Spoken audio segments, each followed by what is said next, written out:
For April the 8th, 2022, we talk about In Sound Mind, Fae Tactics, Patrick's Parabox, and more. Welcome to Level 409.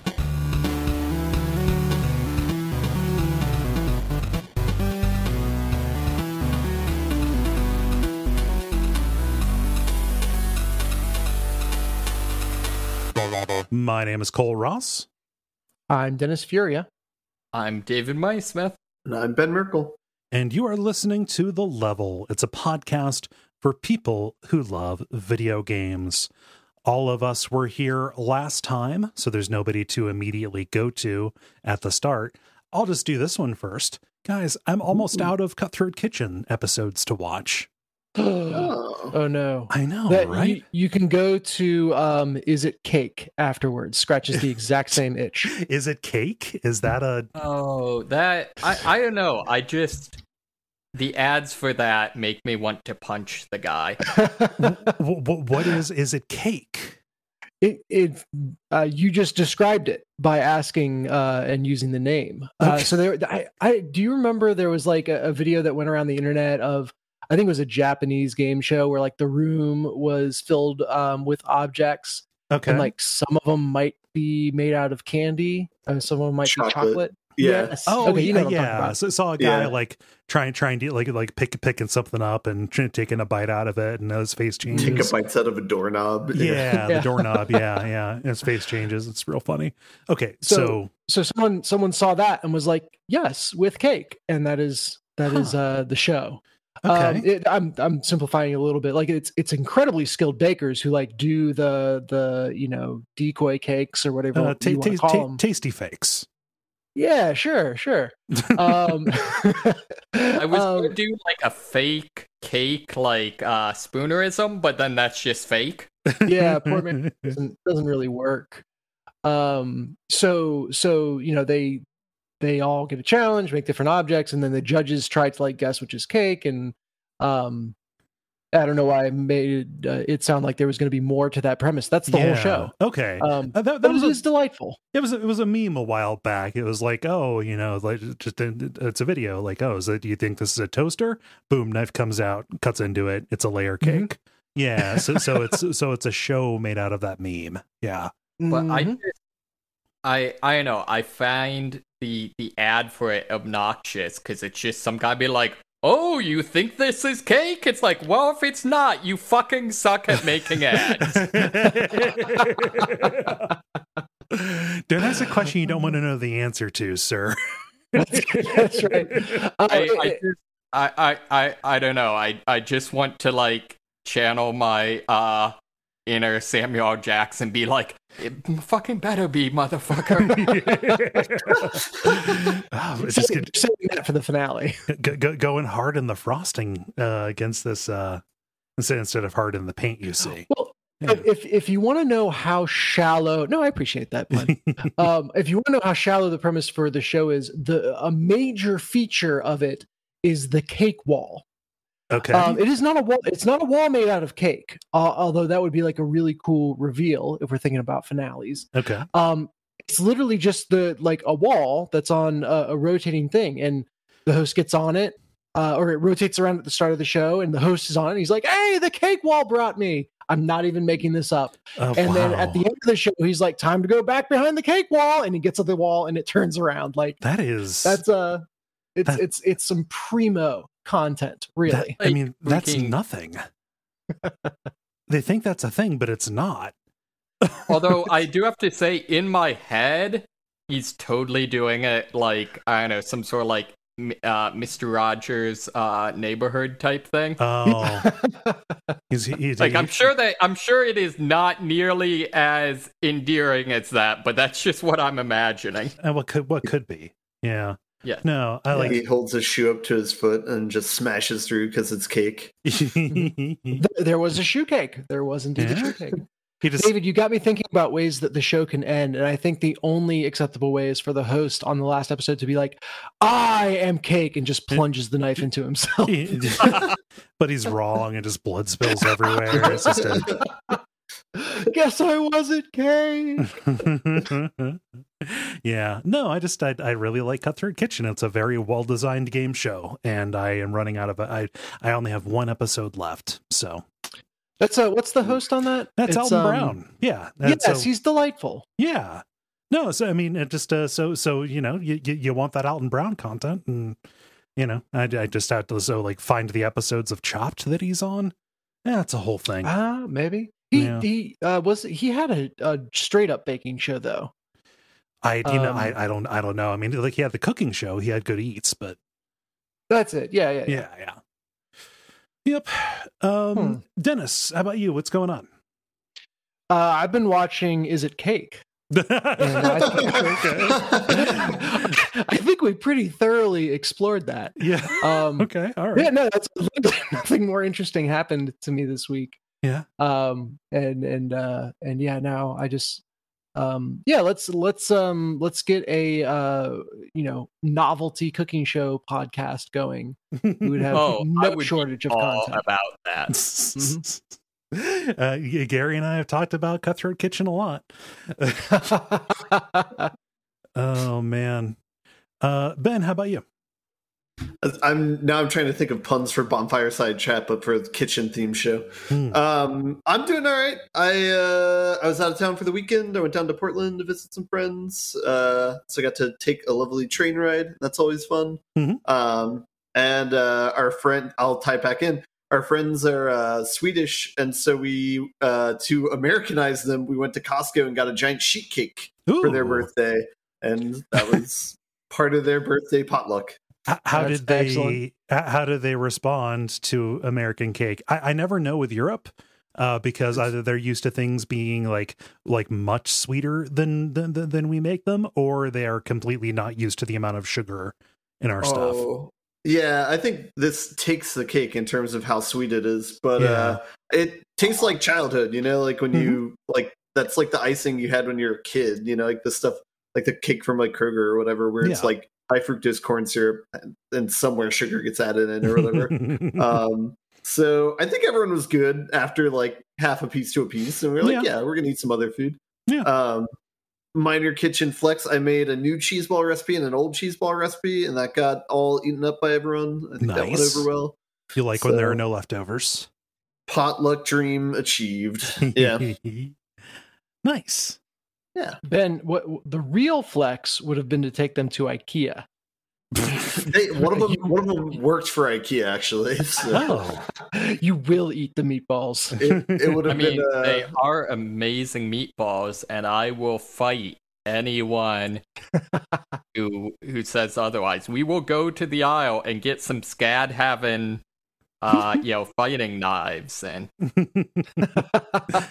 oh man, we never got any of the horse ones over here, so we're good. That was all in Europe, so. I don't get the problem people have with eating horse. I think it's just a matter of the horse not of not knowing. Like if they said, "Oh, this might have some horse in it," people could make their own decision. Yeah. David, how do you feel about eating dog? Just out of curiosity. As long as it's not someone's pets, I have no problem with that. Yeah. Okay. Also, I have heard from at least 2 people that if I ever do eat dog, that the black dogs taste better. Huh. Oh, no. Is it like how the dark meat on a chicken tastes good? I have no idea. Like, that is the beginning and the end of the context for that. I truly have had at least 2 people that, 2 Chinese people that, eaten dog tell me that. This is a pretty and I just pulled up a picture of a dog. Human bred dogs to have puppy dog eyes. Oh, it's just a beautiful chocolate lab. Chocolate. Is it chocolate? Yeah. This is a common topic of discussion, but it's like, I don't know. It's tough to high road about eating a particular animal when pigs are so smart. Yeah. Oh no, pigs are horrible creatures. That is like pigs and geese are the 2 creatures I feel no. I mean, so chickens are awful too. I guess what I'm saying is, regardless of how affectionate they are incredibly intelligent. Yeah, I have the same rationale. I feel bad if it's a more complicated life form. Fish, who cares? Chicken. I just think, I mean, geese, I would like any excuse to kill a goose. David's choices are for vengeance against animals. Pigs, it just bothers me that they engage in cannibalism. They're like one of the few animals that does. Yeah. I've only eaten geese once, and it was when it was your dad, Dennis. Like had recently shot one and like prepared these really tasty, like little like marinated, almost like goose nugget kind of deals, like little goose bites. Yeah, it was really tasty. I like, you know, poppers. Yeah. Wild goose is different than goose you would get like at the store. I guess if stores have it, like farm raised is way fattier and just different. So I like wild goose. My dad has a lot of good goose centric recipes. Oh yeah. Some of the best thing I've ever had to eat was that goose. Yeah, it was memorable. Even outside of my hatred. Aside from swearing revenge on all animal kind, David, how are you? What you been up to? Only on geese. I mean, you seem to have it out for pigs too. Pigs, I just think are dirty. Okay. Anyways, other than apparently having a hit list of animals, no, I've not been doing a whole lot, honestly. I took a class on null binding or something. It's one of those like Swedish words with the umlaut, so I have no idea how it's pronounced. Okay. But it's basically what came before knitting and crocheting. Okay. So it's it's like how people, circa ancient Egypt did made fabrics. Oh, cool. Yeah, so it's real interesting. You do it with a needle, and it's a lot like crocheting with a needle. Okay. So yeah, I don't know. That's about all I've been doing. There's the local fiber art store is run by a lady who's super into SCA, so like knows a bunch of those random like whatever like you would call survivalist skills if they were from like 2,000 years ago or whatever. Ancient crafting. Yeah. Well, so I had to look up the spelling. It's called, it's NA with an U, not an umlaut, but a single circle, LE binding, and it stands for nail binding. Huh. Okay. Oh, hence the needles. Yeah. And you said SCA, that's Society for Creative Anachronism? Yes. Okay. Yep. Cool. Nice. I just wanted to be sure. Yes. Neat. Yep. Well, you got a new skill. Yeah. Not bad. Well, I have a new skill, which is starting shows. Just now getting started at that. And I think we're going to start a regular kind of show, with the grind, the multiplayer, and the end boss. And we can get started with The Grind, where we talk about the games we have been playing over the past period of time or so. Let's see here. Who do I want to go to? David, how about you? What you got? Not a whole lot of super interesting things. Okay. I continuing on with my idle game, Idle Champions of Forgotten Realms. I think my favorite thing now is I have a character that basically can gives bonuses for putting certain types of characters in certain locations. So being like, if you put, a speed champion here and a dwarf here and a, female character here, you'll get a, damage bonus. Also kind of fun from that is that because of that, non-binary characters become as of gods. Yeah. Yeah, and I'm continually impressed by their degree to not miss the edge cases.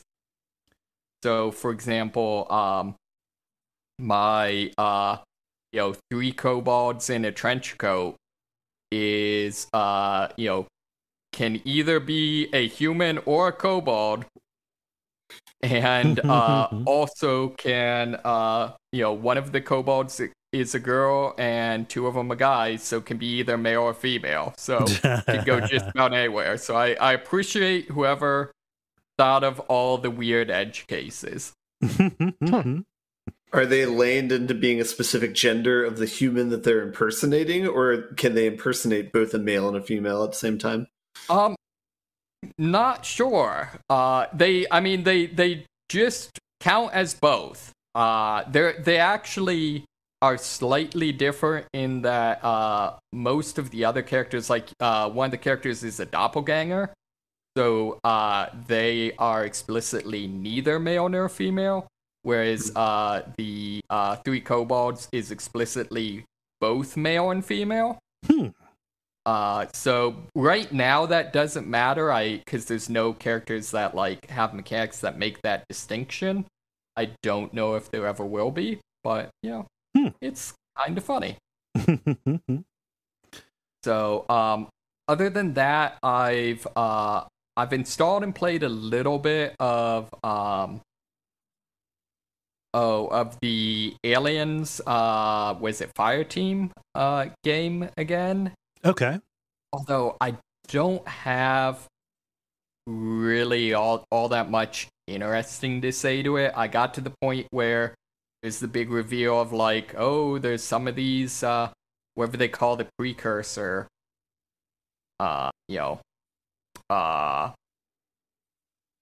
I can't recall the precursor xenomorph kind of deals. Also, I guess it has what. Does anyone at all care about story spoilers in a game that doesn't really care that much about stories? No, I don't. But I like one of the stupidest but kind of fun plot twists is the person you're like going to rescue is a synth. Okay. And you don't know that, but turns out to be a synth, and it's like as far as I can tell, was programmed not to be allowed to tell you that they're a synth, but is like trying to tell you like, hey, you guys really don't need to come like risk your lives to rescue me. And so it's like, no, my name is Cynthia. Pronounce it. And like your boneheaded Marines are just like, I'm gonna shoot things. Like, it's this whole thing. It's like, no, seriously, think about my name for a bit. Oh man, that's a fun way to get around the this plot wouldn't happen if we could talk. Plots. Exactly. I do love one of the features I really like is if you have like basically if you have an AI controlled teammate, it actually is depicted as a synth. Okay.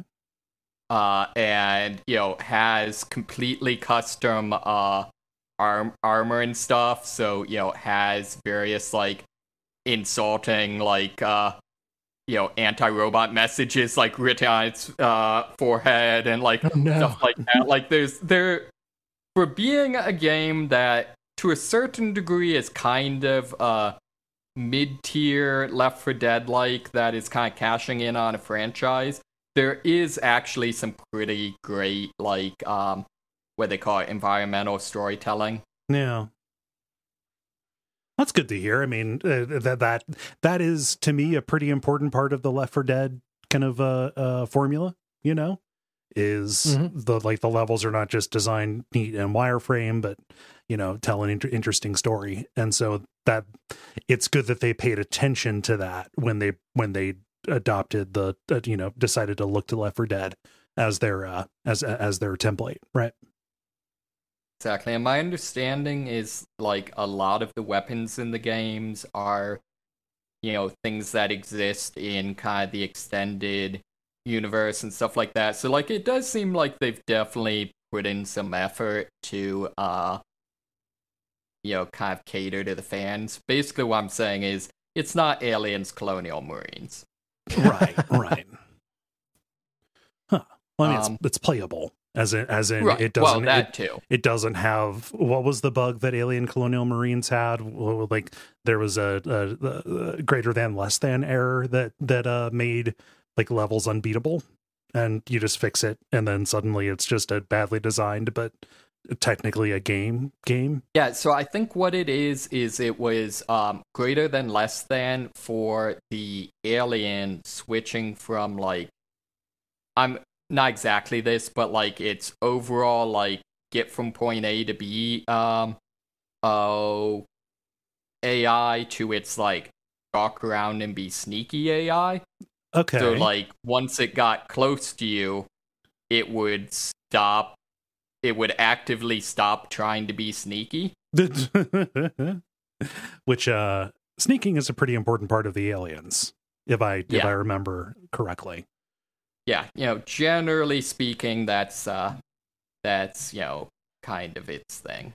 Yeah. Did you have anything else? Or did you have anything else? No, I don't think so. Elden Ring, I continue to have no idea what this game is about. I think my new favorite feature in that though is the fact that your little jellyfish summon apparently has a name and a backstory. It does. Yeah. So yeah, that's that's adorable. Yeah, it's a good summon. Yeah. So I mean, you mentioned Elden Ring. I wanted to immediately go to Ben, but I felt the need to and not eat my dessert right away. Assuming that Ben is going to talk about Dark Souls. Okay. Oh man, I'm not going to force you to talk about Dark Souls, Ben. Yeah. But no, I was going to talk about Dark Souls. Okay, but do it in any order you would like to. But eventually, the Dark Souls, please. All right, no. I only got 2 this week, and the first one was Dark Souls. So let's get into it. Okay. So I think I was in Blighttown last week. Is where you were right. You were right at the gates of Blighttown. Yeah. Okay. Blighttown, aka Cleveland. Ooh. Hopefully there's not a sewage mishap in Cleveland that there is like in Blighttown. But Cuyahoga River. Yeah. I guess the long and short of it, I've made it through Blighttown. I just today made it through Sen's Fortress, and I am now in Anne Orlando. Yes. Blighttown sucked. It does not suck nearly as bad if you just ignore that entrance and go in the back way. Yep. But you can only do that if you have the Thieves' Key or whatever as your blessing at the beginning of the game, which I did not pick in my first character. Yeah. My strength build character. The gates are way easier once you learn the moves of the big guys. Basically, you can just run around the back of the big guy and then backstab them. And then they're pretty easy after that. You just have to make sure that you aggro them one at a time. And it's not so bad. Otherwise, even on the entrance, you can just try and kite them and they'll just fall off the boardwalk that's at the entrance, like the whole rickety diagonal thing. They're not bright. Yeah. So you got options at least. Figured out how I got toxined the week before. Understand that there's dart blowers where if they shoot you twice, you have toxin or whatever, which is like poison on acid, where you just die very quickly, and you can possibly live through it without even using a moss if you are specifically a cleric and you have access to more healing spells.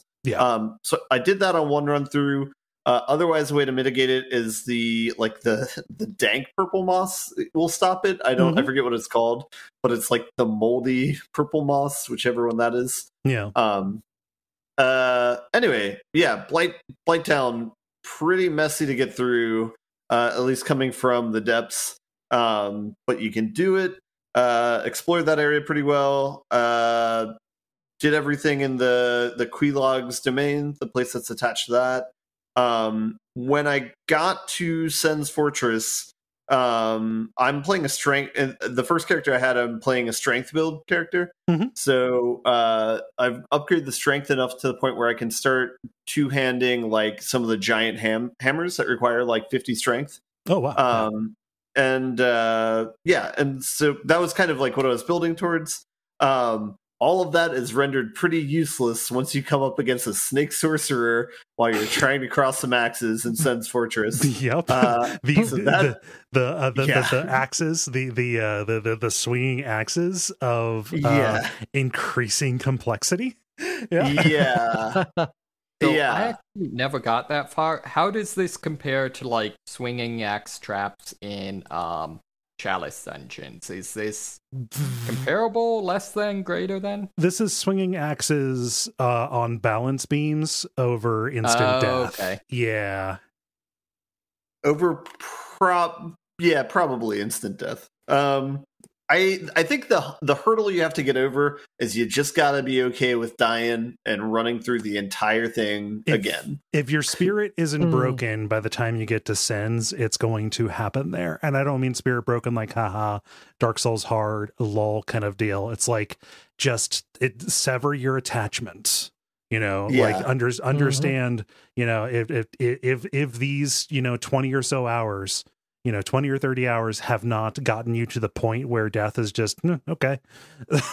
This will get you there. It's a test. Like in the story, Sen's Fortress is a test. It's an amazing progress of the depths where you're like, this is fucking terrible. It cannot get worse than this. Then you go to Blighttown and you're like, no, this is terrible. Like this is the worst part of the game. And then Sen's Fortress, and you're like, oh, like this is all pain and suffering.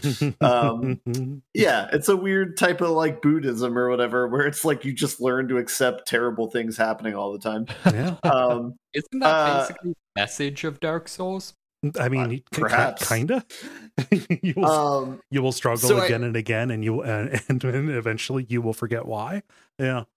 So I hit a pivot point though where I was so frustrated by this, and it seemed so impossible to like try and respec or try and do something ranged at that point, that I also found a sorcerer guide for like a way to spec a sorcerer character really well.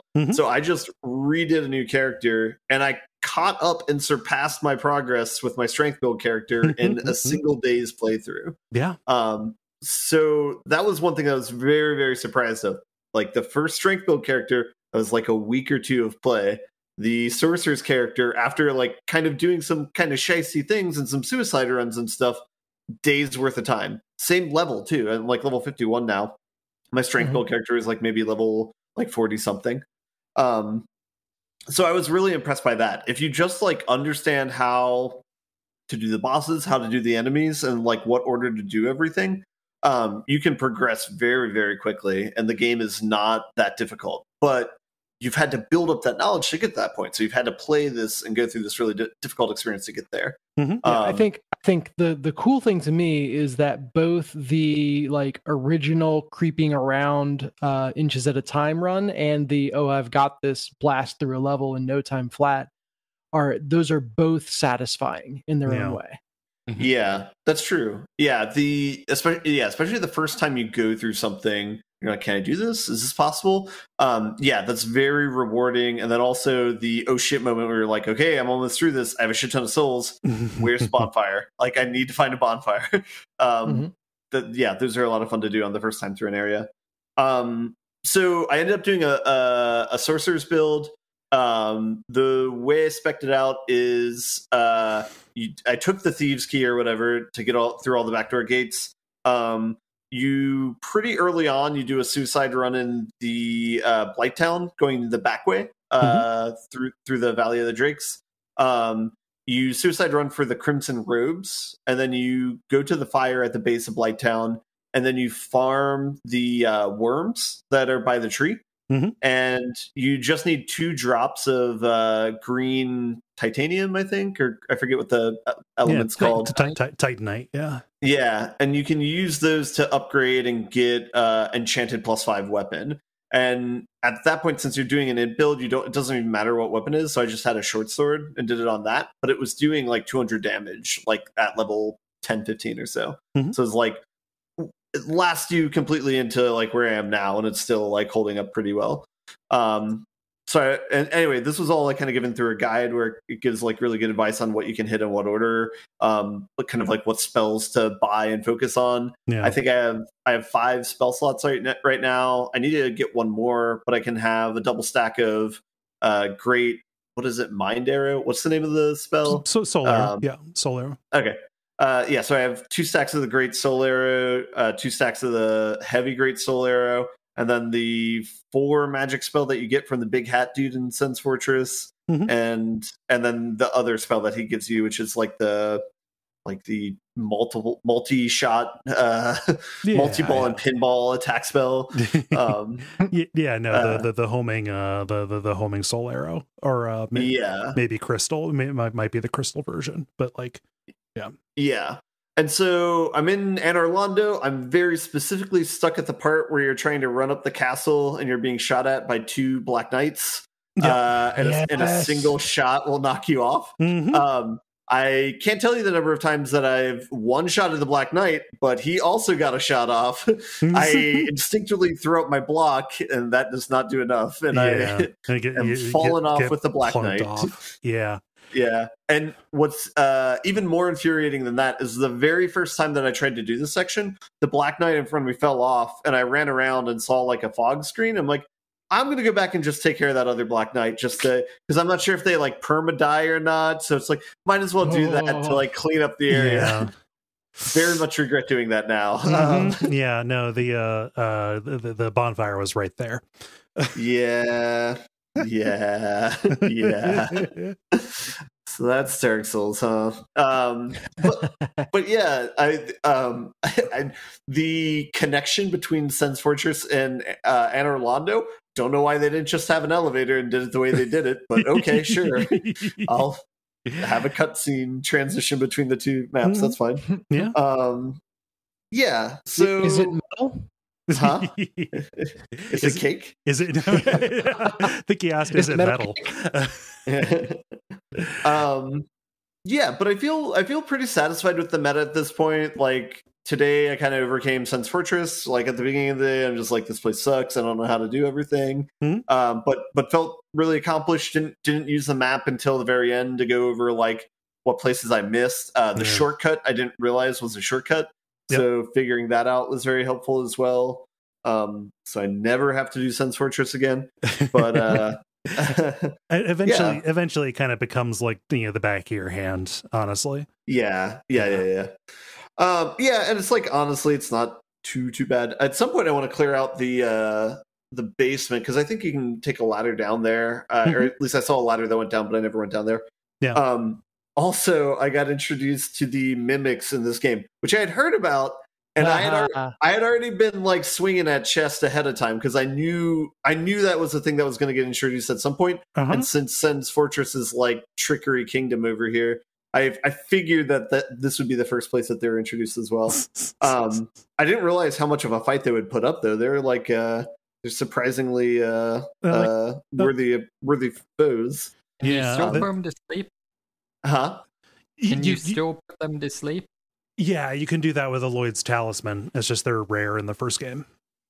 Okay. Yeah. What is this? What does this mean? So there's a multiplayer item. I think you might be able to use it on Phantom Invaders. It's called Lloyd's Talisman.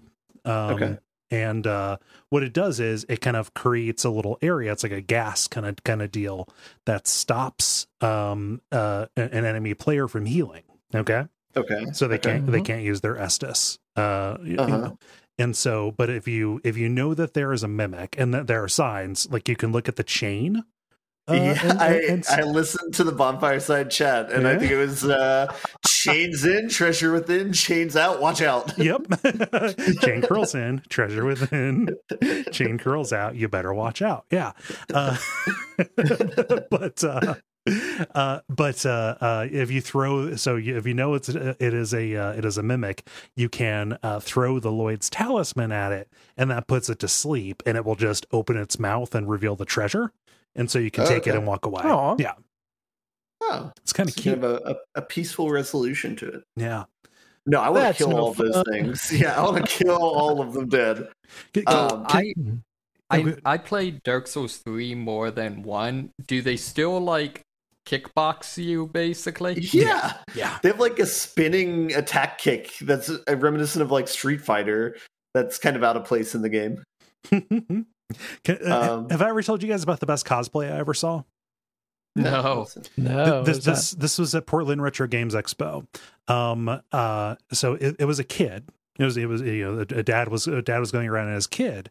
It looked like kid was dressed up as the mimic. Okay. The treasure chest or whatever.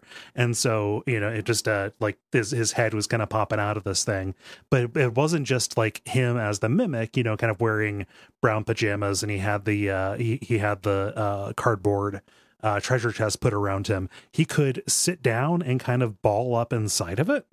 And even do the very slight like breathing motion, like raising it up and down as it went. So he had both forms of the transformer. It was amazing. I don't know that I took a photo of it because I would have felt weird taking a picture of somebody's kid. But it was honestly one of the best things I ever saw. The kid was into it. Like the kid and the dad. He must have been like 8 years old or whatever. They'd obviously bonded over this game. It was one of the best things I've ever seen. It was very good. That's awesome. So here, Ben, I'm going to upload something, and now you will appreciate this much more in Discord. I'm hoping you've been sitting on this for like 9 years, but I have a card in Deck of Wonders called Patient Mimic. Mm-hmm. And the art is very specifically themed after the mimic in Dark Souls. That tongue, yeah. And one of my greatest joys is getting to write flavor text for every card. And because the cards have like a top side and a bottom side, I always do the flavor text as like a two-sided thought, or like a sentence that starts on one side and ends on the other. And so what I have is the flavor text for this on the top side is: people with kind spirits have little to fear from mimics. And then on the other side, they mostly prey on dark souls. That's awesome. That's great. I like that quite a bit. Huh. Nice. I'm liking the game. I think with this build, it seems like I'll probably be able to make it to the end. Maybe, I don't know.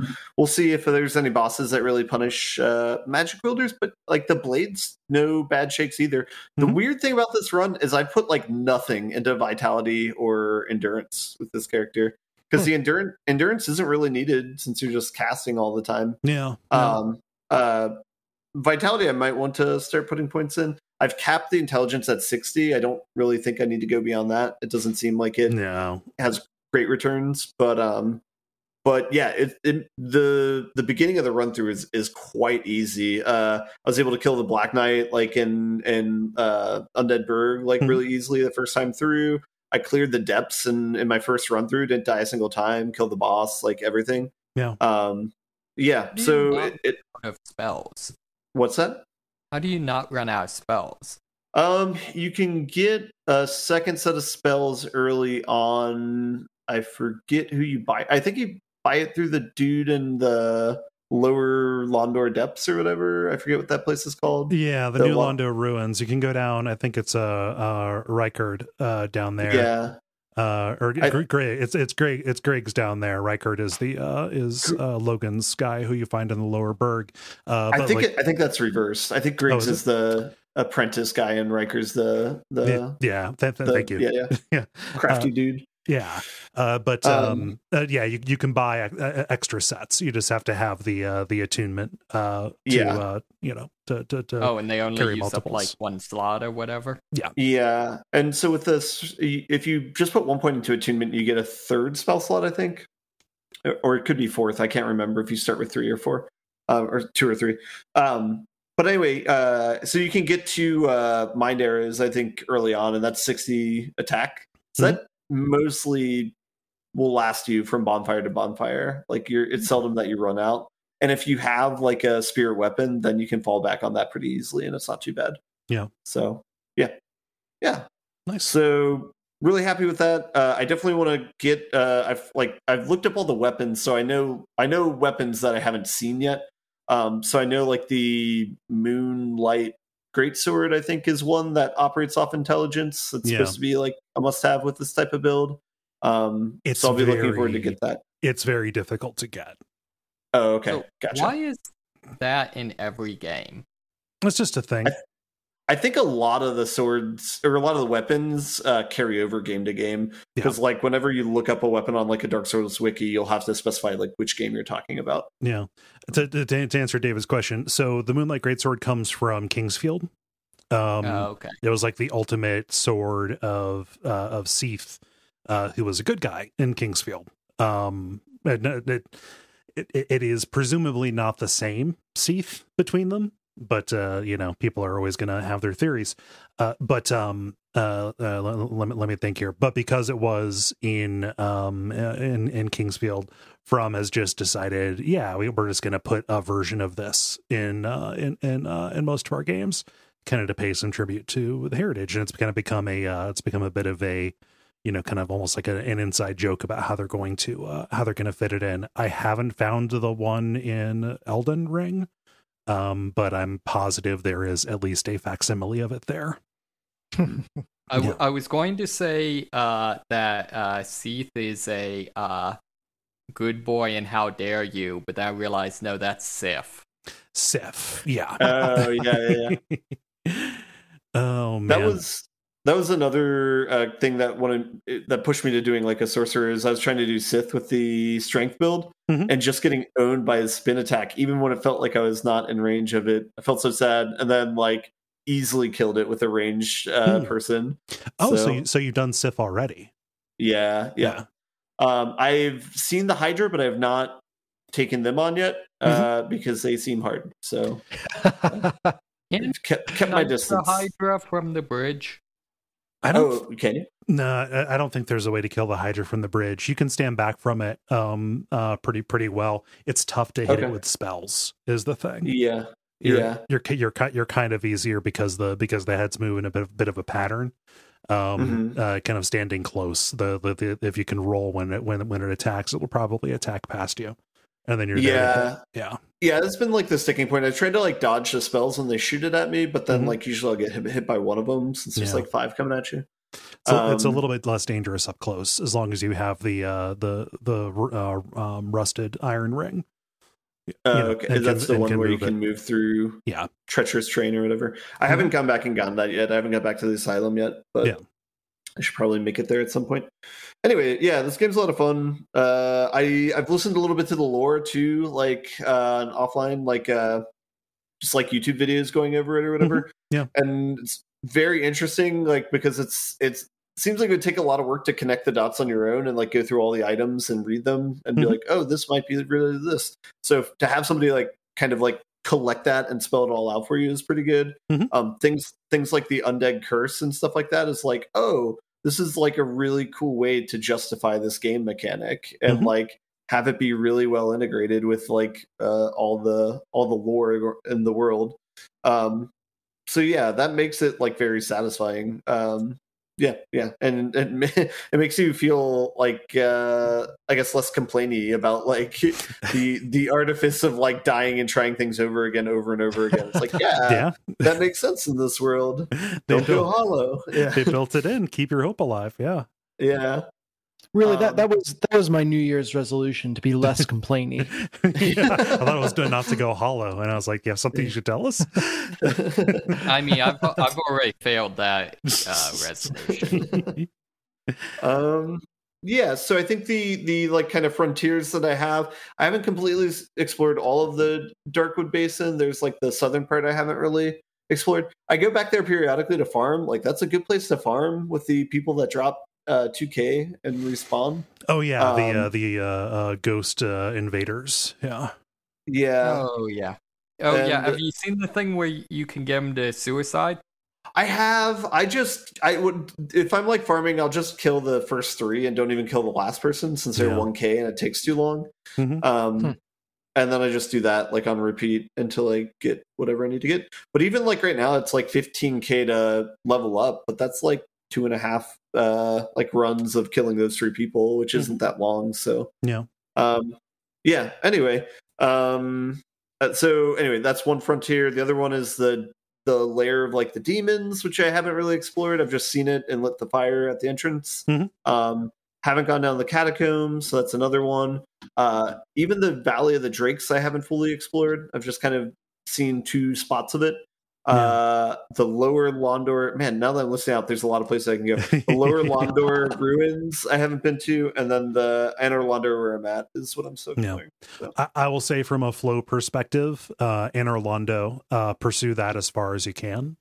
Yeah, because that will make going to the other places not only easier, but kind of it'll make it more meaningful when you go there. Let's say. Okay, cool. Yeah, that is one of the things where it's like there is like a preferable order to do things, but they don't. They do it through the level of the characters that are in the area for the most part. Yeah. But they don't explicitly tell you, so that's good to know. Yeah. Yeah. So I think that's all I have for Dark Souls talk for this week. This cool 9-year-old game. No, it's cool to listen to the podcast though. It's funny to hear something from like 9 years ago, and then that'll also like cross reference the level too. So then that's like added fun. Anyway, yeah, that's cool. Anyway, any other questions about that or comments? No, I'm happy you've found your stride with it. Yeah. Yeah. All right. The other game I got this week is a new game. It's something I talked about a while ago that I played the demo of. It's a game called Patrick's Parabox. Yeah. Okay. Instead of Paradox.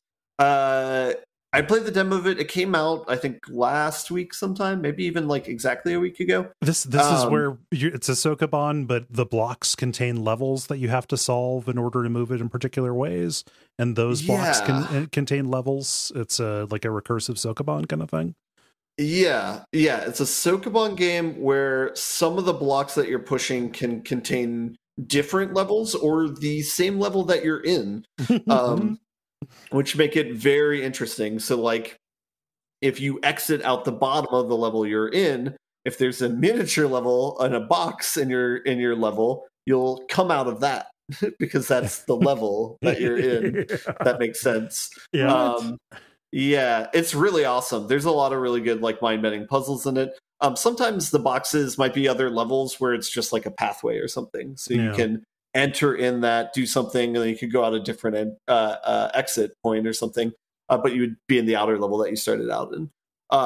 So it's just kind of a simple mechanic like that, the idea of just having like nested levels, but the person does a lot with it. Each level you do is like something that's pretty different, and it gets to really cool places. It doesn't go as far out there as Baba Is You does, but that's because that goes to, like a parallel dimension of weird abstractness. So it's kind of hard to do that. But this does have a lot of like really cool ideas, and it does do a good job of doing a lot of mind-bending puzzles towards the end of the game. So the pros and the cons of the game. The hesitation I have about recommending it is it's a $20 game and it's only 3 hours to beat it. Okay. So I think for some people that might not be worth it. I don't feel bad about paying that because this is my type of game. This is like in the same vein as like Baba Is You or I don't know if there's another, maybe Steven's Sausage Roll, maybe, but it's like that sort of mind-bendy, mathy type puzzle type game. Yeah. And it's really well executed. So I was all about it. I think I beat it in 2 sessions. It gives you the sort of like mind fatigue that I haven't felt since like Baba Is You and playing it. so I was really appreciative of that, and it gave me a lot of moments where I was like, "Oh, cool! This is a really awesome thing." There are a few like hand wavy parts, like for example, like I'll give you one idea. It's like, so if you have a level in your level that is your level, Okay. you can push that through an exit of the level, and maybe think about that for a second. You're pushing the level that you're in Out of itself. outside of itself through Okay. one of the sides. And so what ends up happening is you like go out into like this infinity space and you are stuck out of there. And it could possibly be a lose condition. And other types of the game, there's ways to like get around it. But there's, yeah, anyway, things like that can happen. And so it gets really hard to think about things after you've done like the 10th or 15th of that type of puzzle in a row. But it's really cool. It's probably the most creative, like abstract type puzzle game I've seen since Baba is used. So that's like in the past like 2 or 3 years. It's pretty high praise. Yeah. So it definitely has a lot of really good ideas in it. It's made by, I think, like a single indie developer, and it's made in Unity. And I think they had like one other person do music. So it's a very, very small made game. So that's like another reason why I want to support it. Because I know, like, you know, even though it's $20, like probably, I don't know, 10 to 20% goes to Unity, 10 to 20% goes to Steam. So like, you know, 10 of the actual dollars is going to the developer probably. Yeah. But it seems they worked on it for a while too, right? I believe so. The demo was out maybe a year and a half ago, I think.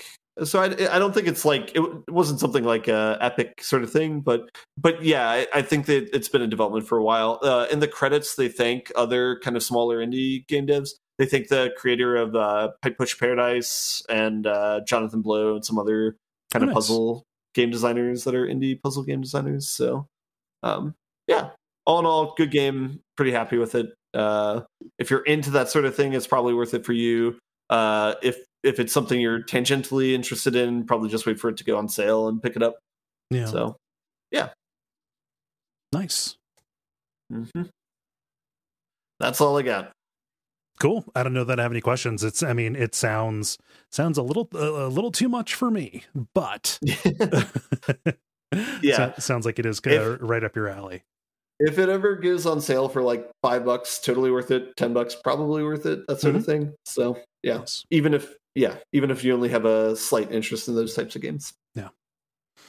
Cool. Let's see. I'll do mine because it should be relatively quick. So go on. Proceed to 3 hours from now. So I've got 2 minor ones. So I had been streaming a game called In Sound Mind for my horror streams, and I actually had to stop it because it wasn't very good. I think it marketed better than it actually was. And you don't like slagging on an independent game, but it really frustrated me, and the story didn't propel me forward necessarily. So this is a first-person horror game. You are playing as a therapist who wakes up one day in the basement of their apartment building. And things are strange. The apartment building is cut off from reality. There are all of these barrels of like a rainbow kind of shimmery chemical around. Reality isn't holding to the normal laws.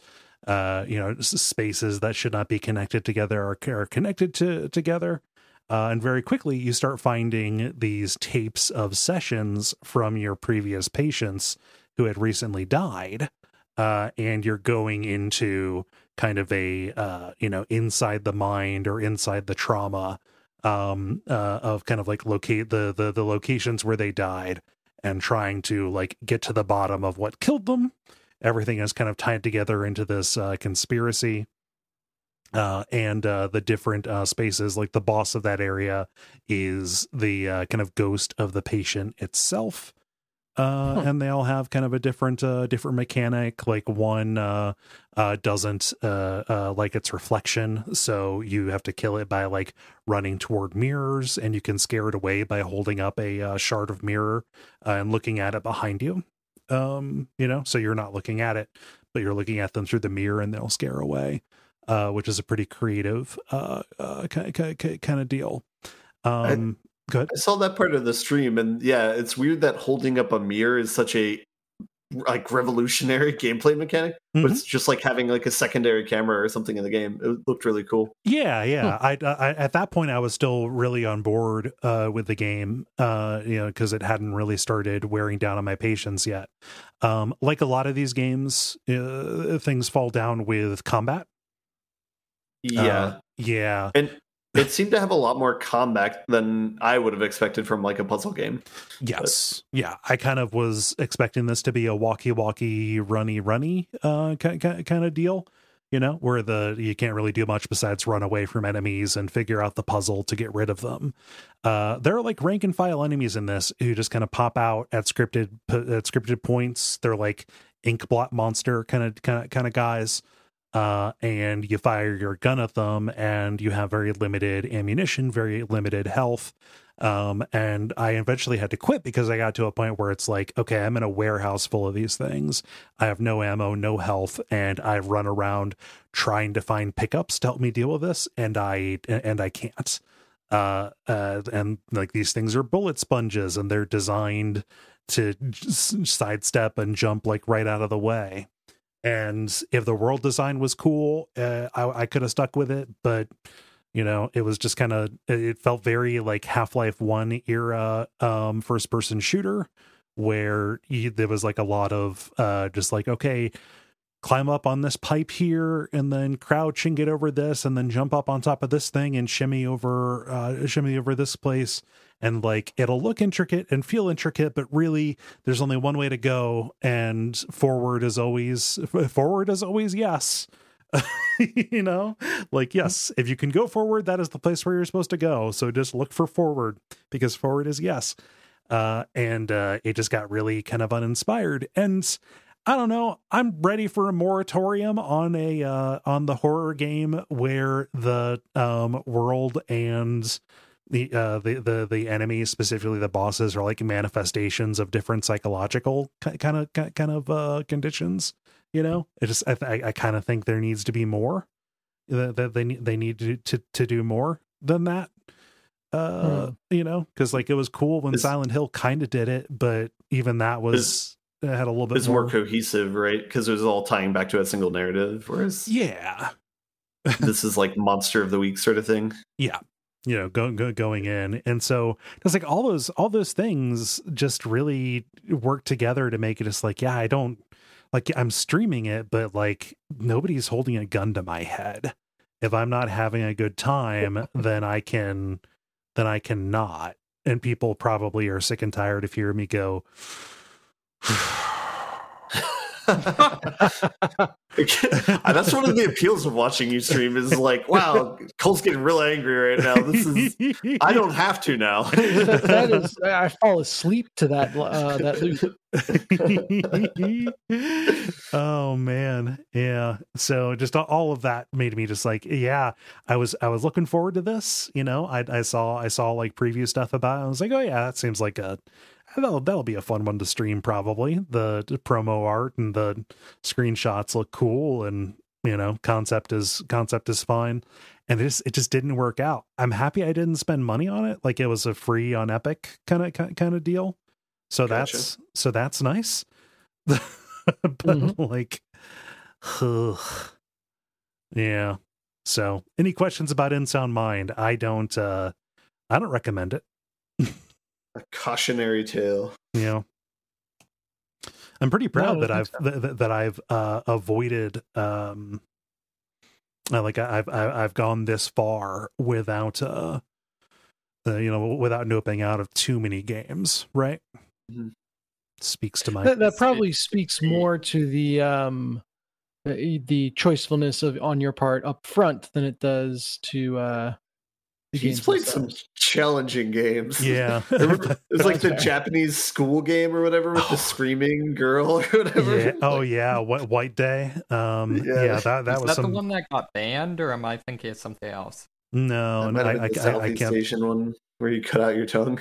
Oh yeah. Detention's devotion is great. Yeah, the one okay.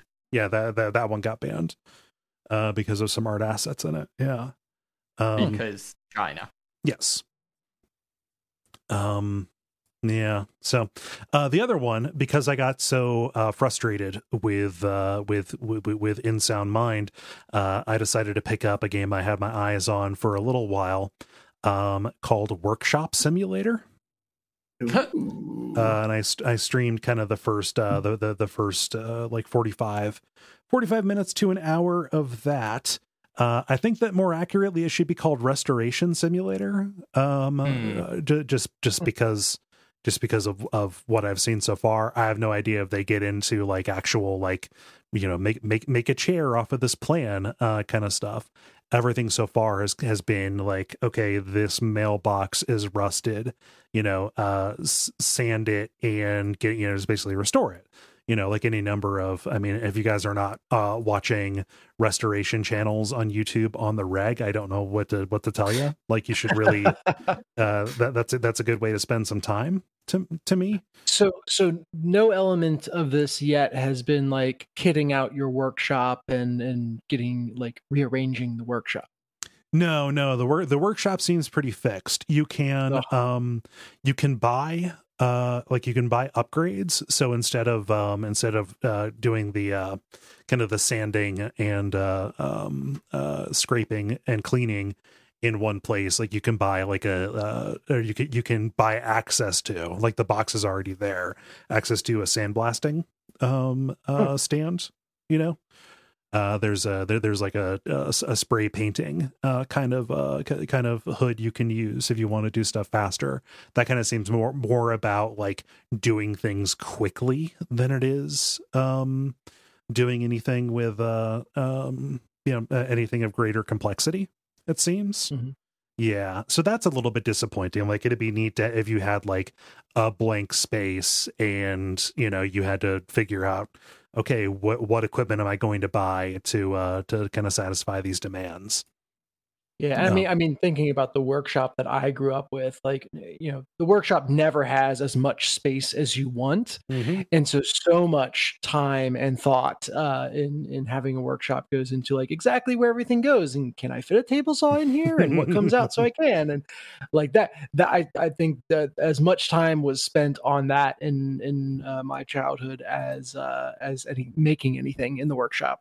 No, I mean, I wish that it had that, and that also comports with my experience with my garage, right? You know, I've got like the back third of my garage that I can use for workshop stuff, and you know, like I really can't space wise afford to have like a dedicated like place for a miter saw or something like that. Like I need to pack it up and pull it out if I, whenever I decide to use it, just stuff like that.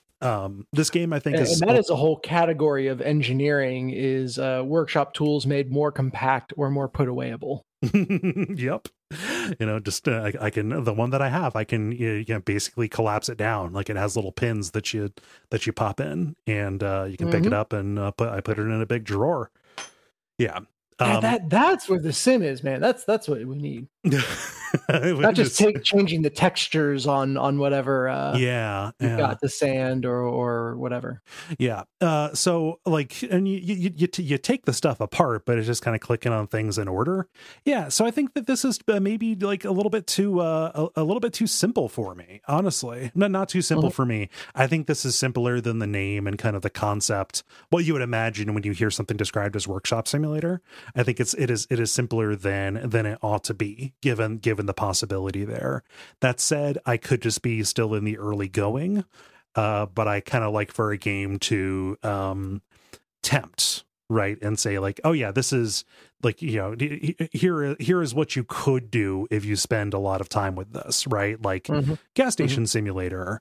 Like a big part of the early game in that is cleaning up the area, and setting stuff up, and like you're there and you can kind of see that like there's a garage over here where I can do auto repair stuff, but I like need to work to unlock that, to get that here. Like there's an inventory warehouse back here where you can see abandoned buildings that will have a use eventually. Yeah. That forecast it well. Yeah.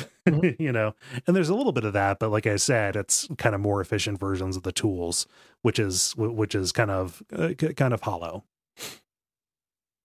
So yeah, you need to play like a surefire hit next week. You got some some rough going this week. I mean, honestly, the other thing I've been playing is Elden Ring, and I'm getting up near the end of that here, you know. But I've got a whole show where I talk about that. So so here we are. Yeah. So instead it sounds like I don't like anything I'm playing. No, Elden Ring is very good.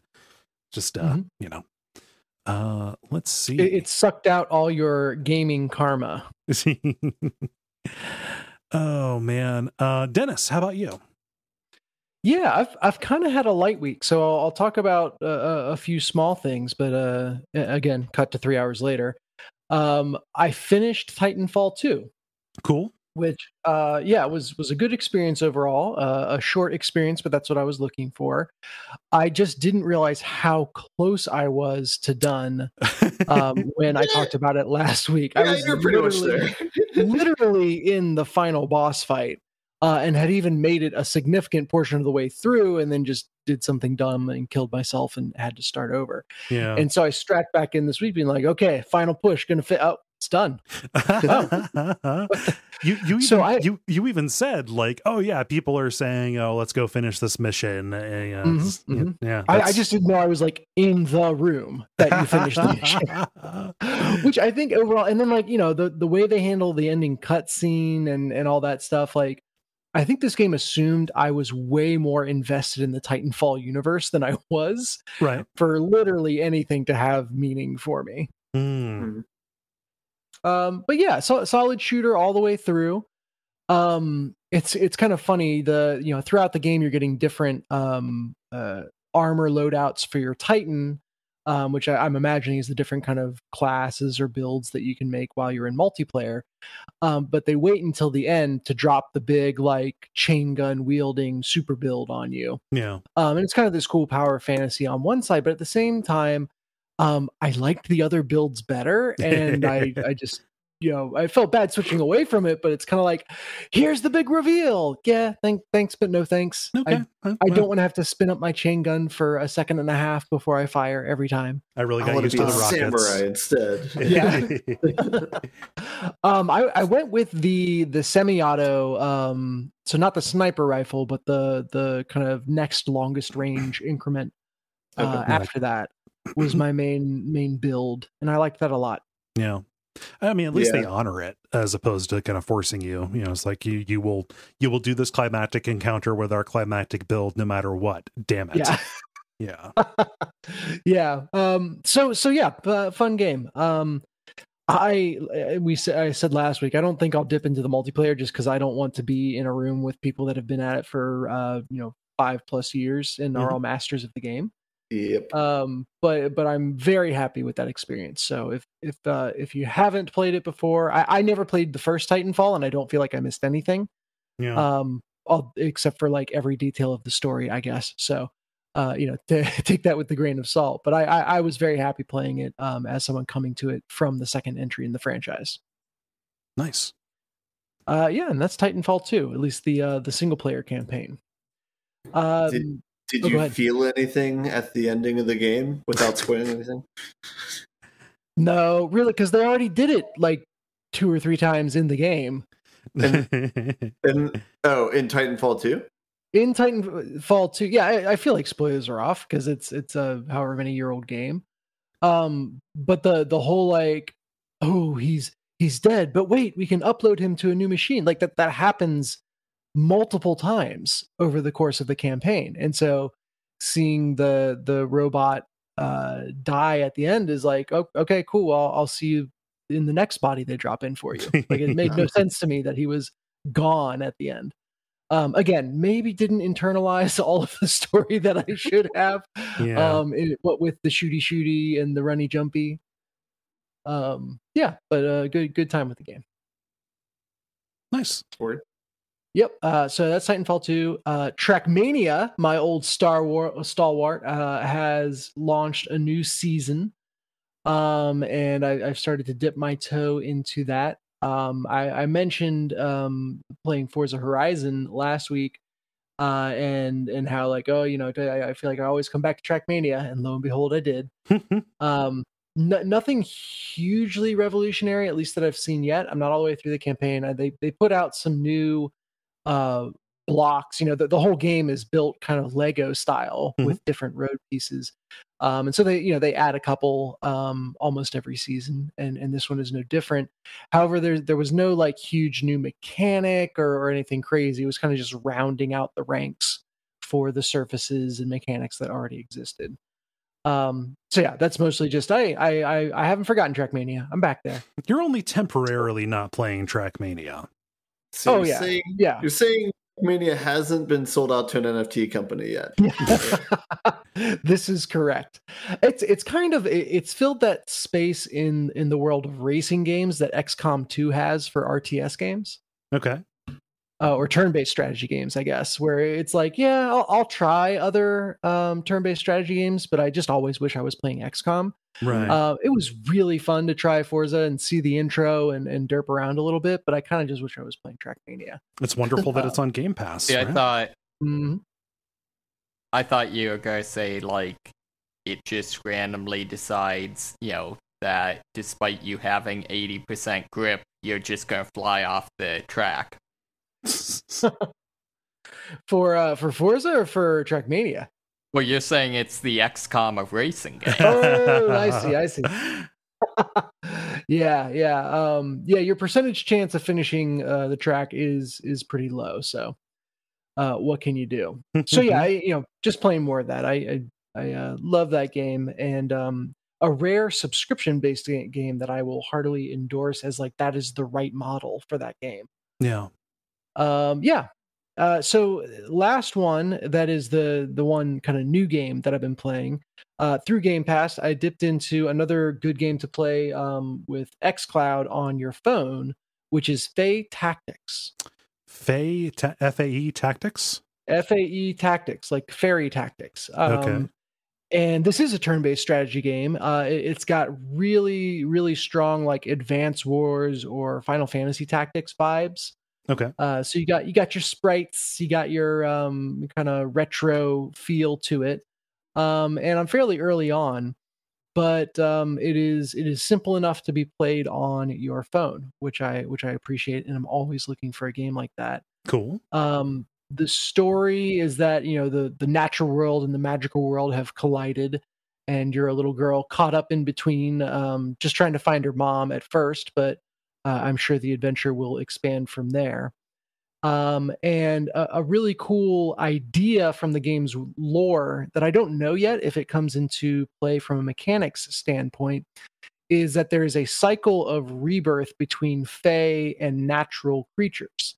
That like when you die as a natural creature, you are reborn as a Fae, and then when you die as a Fae, you are reborn as a natural creature. You kind of go back and forth between the worlds. And I thought that was a really fun idea. Yeah. I don't know I've ever seen that in fiction before. Does that play into the units? Like if a unit dies, they become a different a different playable, or is that built into is that just kind of a fact of the universe?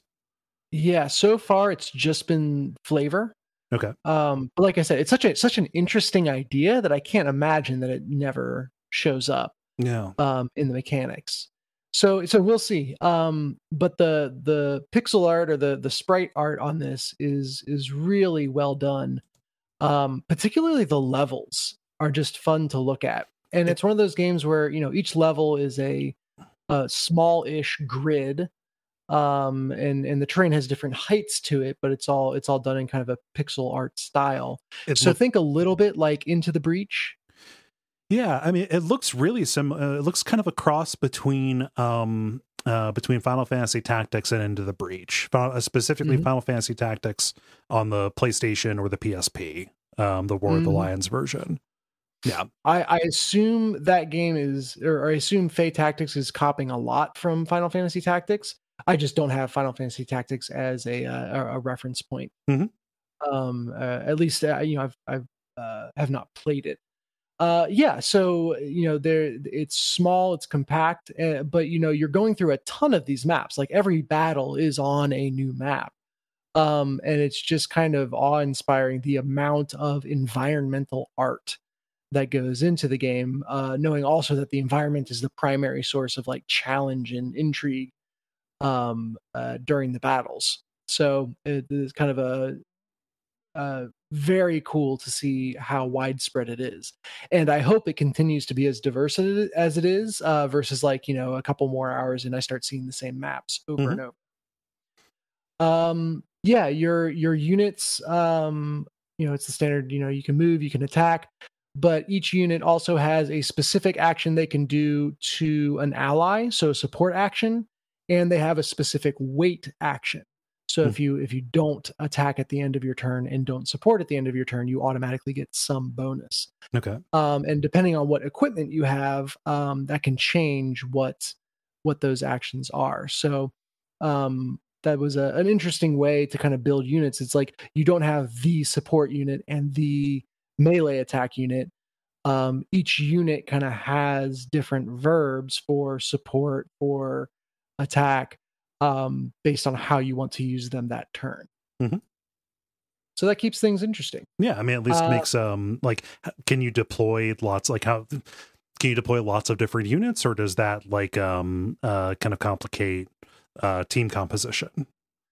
Yeah, so far it's been fairly small. So in the first several levels, it's just a 3-player team. And then in the latest battle that I did, one of the characters is able to summon in 2 additional monsters. And those summons are kind of just for that battle. So they don't they're not true new members of your party. But that's one wrinkle, is you can kind of summon in. So the biggest team I've had was 5, and that started to feel kind of crowded. Again, on a relatively small grid of a map, 5 players is a lot of real estate. Looks like 16 by 16 kind of, yeah. And then the one other kind of wrinkle to the gameplay is at the start of each turn, you can cast a spell. And each spell has a cooldown. So it's kind of a larger ability that you kind of keep on rotation as you go. And when you face off against a boss character, kind of what makes a boss is they can cast spells and summon allies as well. So it's at least in name tied to your the main character, the ability to do those 2 things. Although from what I can see, like you don't have to do it on that character's turn. It's just an ability that pops up either at the start of combat or at the beginning of your turn. Okay. Yeah. So a clever little game. It is balanced, fairly difficult. Like I've had characters go down in multiple battles. I've restarted a battle, and this is early on. So I appreciate that level of challenge that's keeping things interesting. And yeah, I expect this kind of to follow me around in my pocket a little bit for the next couple weeks. Nice. Yeah, no, I'm kind of always on the lookout for Final Fantasy Tactics alikes, because there are, there are more of them than you would think, but they are very rarely successful. And kind of just leaves me kind of like you with XCOM. I'm just kind of left saying like, yeah, like that's neat, but Final Fantasy Tactics exists, and I could just play that for the 15th time. set some arbitrary restriction for yourself to make it interesting and new. Yeah. One just random observation that has gotten me every single time I load is, because this is a pretty lo-fi game and I'm technically playing it on Xbox Series X, the loading screens take no time at all, right? However, they have like the interesting tips and tricks, tool tips kind of deals going on. So just flashes. Well, you have to hit A to advance into the battle, and so I found myself like reading through, and there's like 5 that you can scroll through every time a loading screen comes up. So I feel obligated to like I gotta learn myself some Fae Tactics here, and I feel bad just skipping straight through. But yeah, it's lots of content buried in the menus that slows you down in getting to the gameplay. So far, I have not had anything revealed in the that is earth shattering that I needed to know. I just, don't want to miss understand out. the game. Yeah, well, some of it's gameplay stuff, some of it's lore stuff, and all of it is interesting, at least right now. But it is one of those things where I'm kind of like, I'm reading and I'm like, okay, I rely on the level starting to yank me out of that. And so when it's up to me to push the button, it just, doesn't happen. I'm kind of expecting the game to jump me in at some point. Yeah. But really it's like, I'm happy to let you browse as long as you want, man. I'll be here. But yeah, so that's Fae Tactics. Nice. Did you have anything else? No, those are my games. Cool. Yeah, I've got a cat lick in my hand. Yeah, that's not a game. Okay, we're talking about games. I should have talked about that in the opening. Multiplayer. Now it is time for the multiplayer, where we ask you a question and then you answer it. Dennis, what's the question you asked the nice people? Yeah, I asked, what are some of the best video game titles? No, I'm not talking about the best games out there, but the best titles of games that are out there, because they are evocative or cool, regardless of the actual game behind them. Yeah. So we're looking for the cellar door of video game titles. We'll get started here. Sean says Chili Con Carnage, which is a very good name. It's a third-person shooter on the PSP, is what that is. Yeah. I forgot that. I feel like the PSP was a bastion of weird game names. Yes. It was a strange system all around. Yeah. Let's see here. David, what does Callum say? Callum says Planescape Torment. Even if I didn't know the setting, the name would be evocative to me.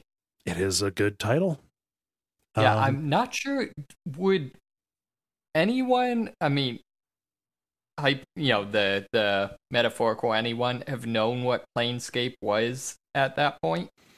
If you were paying attention to CRPGs, I think that specifically, from that developer, if you had played Baldur's Gate, you probably were tuned in enough to TSR era 2nd edition D&D to be aware of the Planescape setting. Okay, I guess that makes sense. Yeah. It wouldn't be like trying to do like a Dark Sun game today, right? Yeah. Fair enough. Ben, what does Ollie say? Ollie says, it's probably very obvious, especially for how good the game is, but it's hard to look past the poetic simplicity of The Last of Us. Yeah, that's a good one. And I'm sorry that my commentary on a lot of these is that's a good one. But yeah, how dare you? Especially like in the first one where it's, because Joel is constantly trying to justify his actions, it's like, no, I need to be the last principled man. I'm the last of us, right? Yeah, it's I have a very dim view of Joel. But well, no one in those games is a very great person. True. No one in those games is admirable. Oh boy, all the admirable are dead. I have talked to people who really defend Joel. It was uncomfortable. Ooh. Yeah. Ooh. All right, we'll have to talk after the episode's over. I want to hear names on this one. Yeah, I always like when people tell me stuff like that, because it's like, oh, you're the people that I need to know not to trust.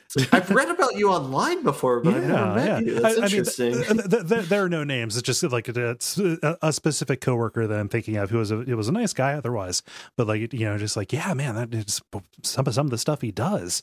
And it's like, oh man, world it's needs really badass. like world needs hard men making hard decisions. And I'm like, I gotta disagree with your detective work there.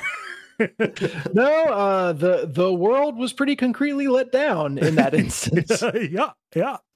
Maybe give him the benefit of the doubt. Maybe he just wasn't picking up on context clues of any of the story at all. It was like me in Titanfall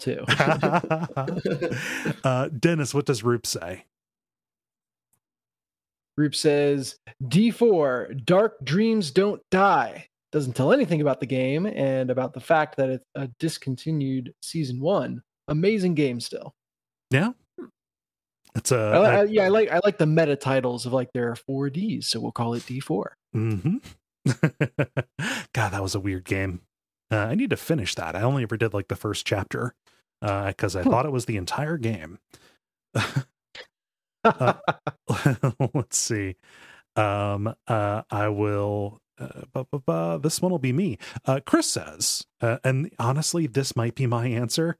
Amnesia, a machine for pigs. Coolest name ever, and I remember just imagining what it could be about back when the title was announced and we knew nothing else about it. And while it was far from the original in its greatness, I still ended up liking many parts of it. But as it stands, the title is still much cooler than the game itself. Only way it could have been improved is if it was Amnesia, a machine for geese.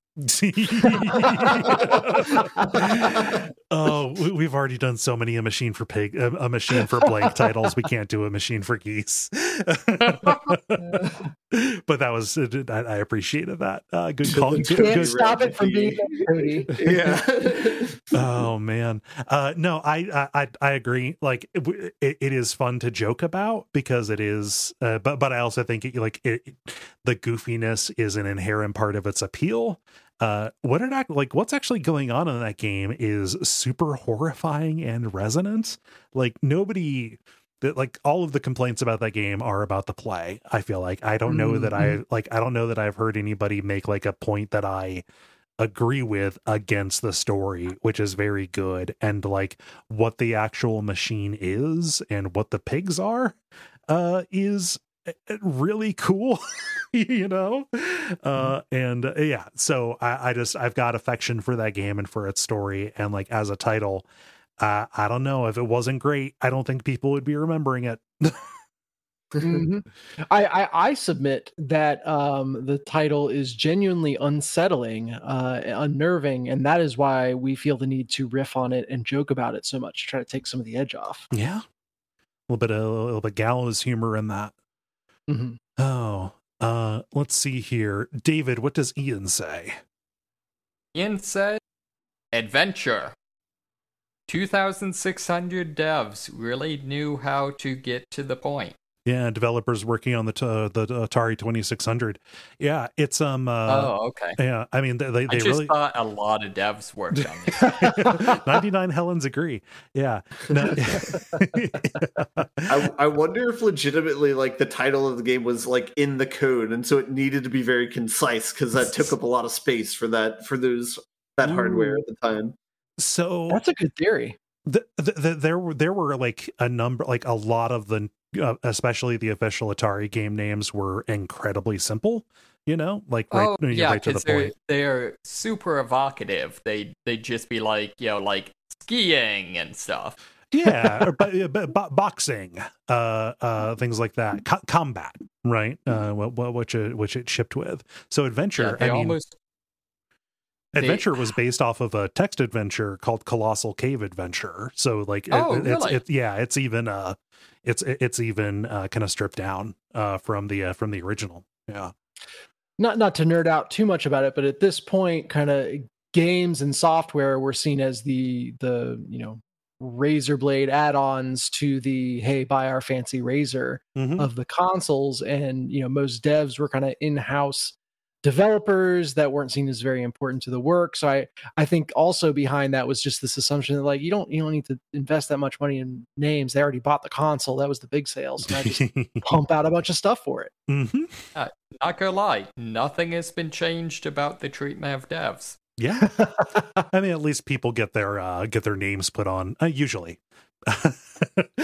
As long as you're at the studio when the project ends, you usually get your name in the credits. God, what a shitty industry. Yeah, exactly. It's just easier to say nothing's changed. I truly, sorry, going on a tangent, like I truly understand how like bullshit the whole credits thing is, but in my head I just imagine it that whenever someone wants to hire a game developer, they have to play every game on their resume and then sit through the credits to make sure they're there. Yeah, I mean that's why Moby Games exists. Yeah. Let's see, Ben, what does Carson say? Carson says Shin Megami Tensei, Devil Summoner, Radio Kutsanoa versus the Soulless Army. Is Raido? Oh, yeah, Kutsanoa? Yeah. No, I initially read it as Radio as well. Yeah. I understand that those games are actually really good. The Devil Summoner ones. Okay, I don't know. Charlotte's into them, right? I mean, she's played the mainline Shin Megami Tensei games. I don't know about Devil Summoner, but I didn't realize those were different things. yes, Devil Summoner is its own. I believe that is the turn-based strategy game version. How many of it. Franchises are there in this franchise? There are a lot. I mean, Persona's in there. Technically, Catherine is in that universe. Yeah. Mm-hmm. Let's see. Dennis, what does Robert say? Robert says, would really love this emblem as a patch, and links to the opening screen of the game Hot Dog Storm. Ah, man, I've already picked my I get to do the vanity pick, or no, I've already picked my vanity pick for Abject Suffering this month. Hot Dog Storm might be, we haven't played it yet. Hot Dog Storm video game. Okay. Here's the thing. The pixel art is of a nature that could arguably be a taco. We're not going to get hot dog with taco. I would believe you. Yeah. Huh. It's wow. Freud is just spinning in his grave. That could arguably, it's got what appears to be lettuce on it. Very strange. Also, it kind of looks like it's just a regular, it's almost like a Raiden kind of game. What a man, what a disappointment. It's not like flying hot dogs or anything. Aw. I mean, the hot dog is in space in the picture. It is, but yeah, no, I don't care for it one bit. I was sold a bill of goods. Yeah, that title is definitely carrying more than its share of the load. It is. Andrew writes, I have several answers. I hope that's okay. First is a couple of mysterious walking simulator type games. What Remains of Edith Finch, The Vanishing of Ethan and The Vanishing of Ethan Carter. They're both evocative and sound more like a novel title than a game, which makes sense given the genre. Both A Short Hike and Minute spell out the key aspect of the game, its length. And the last is The Sexy Brutale. I'm not actually sure if it's a great title because it's a little confusing what it's about, but it certainly is memorable. Yeah, have you ever played that? It looks neat. It's like a puzzle game. You're going around possessing things, I think. Yeah. Basically it's non-violent time loop. Gotcha. Huh. Yeah. No, I was honestly kind of ironically. Oh, this is Tequila Works. What else have they done? Right. They did Rhyme. Oh, okay. Of course. Yeah. Ironically, I was kind of turned off by the title. It's a horrible title that, again, like they said, tells you nothing about the game.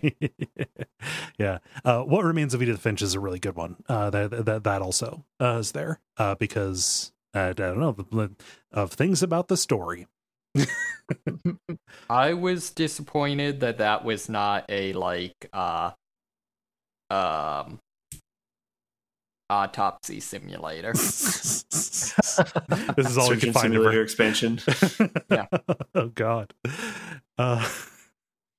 David. No, you say it with different inflections. So it's Surgeon Simulator expansion. What Remains of Edith Finch?